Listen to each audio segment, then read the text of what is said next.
Critics have praised Geostorm's special effects, but that's about it. Image Warner Brothers. Pictures Alex Nelson 3 hours Friday, October 20, 2017 Geostorm is the latest addition to the long lineage of preposterous Hollywood disaster movies, and its journey to cinemas has been as tumultuous as the on-screen action. The far-fetched, Dean Devlin-directed film No, It's Not Roland Emmerich follows Gerard Butler's engineer as he tries to save the world from a storm of unprecedented proportions, caused by faulty climate-controlling satellites. It's starting to pick up very mixed reviews, following a lack of press screenings that usually precedes a flop. A gathering storm. The film had been in production for a lengthy 3 years prior to its release this week. Pre-production began in 2014, with Devlin, a producer behind Independence Day and 1997's rebooted Godzilla dud, making his directorial debut. With principal photography wrapped, the film looked on course for its original release date of March 2016, but test screenings put the future of Geostorm in jeopardy, when audience feedback sent the studio into a panic. The reception was so poor that Jerry Bruckheimer, master of the overblown blockbuster, was drafted in to consult on whether the film could be salvaged in post-production, or if reshoots were required. Cold front. The film's release date was put back to January 2017.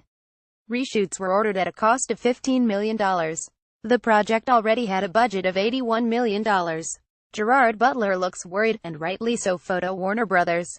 Pictures. Bruckheimer was installed as a full-blown producer, and with Devlin being unable to return to direct, the reshoots were overseen by British director Danny Cannon, the man behind TV's Gotham and CSI.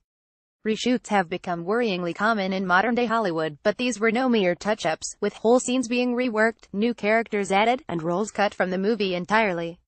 Catherine Winnick, originally added to the cast to play Butler's character's ex-wife, found herself on the cutting room floor.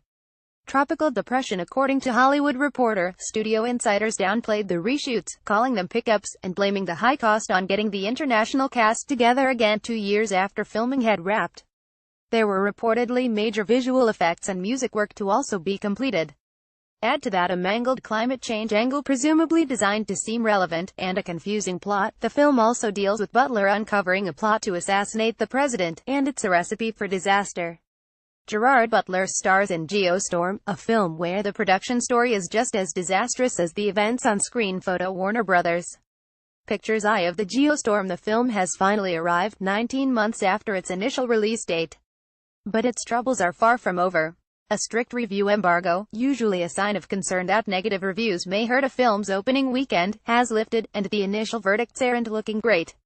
Critics who've had time to tangle with the film include Graham Tuckett, who called the film witless, oddly unspectacular and utterly disposable.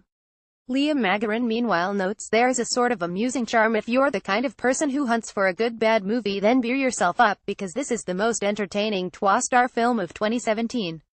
Geostorm is in cinemas now. More film from Thor Ragnarok review. Taika Waititi's shift into blockbusters is a spectacular success. Why Yorkshire is rapidly becoming the most popular filming location in the UK. The Death of Stalin review. Armando Iannucci's satire is a tour de force a Spanish filmmaker has captured Manchester's effervescent music scene in a new documentary, North by Northwest. How Alfred Hitchcock defied everyone to make a classic. Into the Wild. How an abandoned bus became a deadly pilgrimage site. In news. http://sinews.co.uk